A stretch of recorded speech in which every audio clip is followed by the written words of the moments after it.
In McDermott's State Law Privacy video series, we break down key issues under new privacy laws in California, Virginia, and Colorado, and now Utah, which recently passed its own consumer privacy law. In this video, I will cover privacy contracting.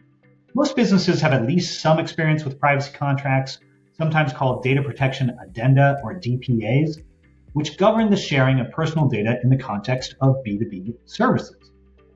The new state privacy laws, especially in California, will expand both the terms that have to be included in these contracts, as well as the circumstances in which these contracts are required.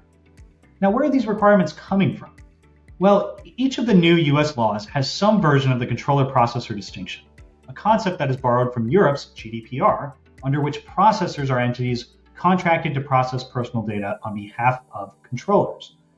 The new laws in Virginia, Colorado, and Utah import this controller-processor distinction almost verbatim, and the contract requirements in these states are, for the most part, trimmed down versions of GDPR terms. California is more complicated, and that's both with respect to the currently effective CCPA as well as the pending CPRA, which will amend the CCPA. Under the current law, instead of creating a neat controller-processor distinction like some of the other states, the CCPA creates a controller-type entity called the business, a processor-type entity called a service provider, and another processor-type entity defined as an exemption from the definition of third party. The CPRA will make a number of changes to these provisions, but ultimately will preserve this three-entity structure by introducing a new defined entity called contractors.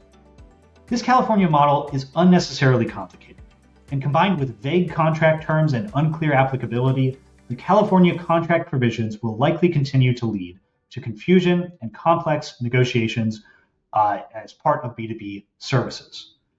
Adding to this complexity, the CPRA will also require certain contract terms to be in place with the recipients of data sales or sharing, as those terms are defined in the statute, creating a separate contract workstream for businesses that engage in targeted advertising or otherwise meet these criteria.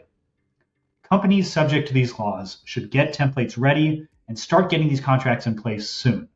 Even if you aren't subject to these laws, you can still expect your business to receive contracts from customers or vendors who are subject to these laws. To learn about other steps companies should take in response to these new laws, check out our other videos and resources at the link below.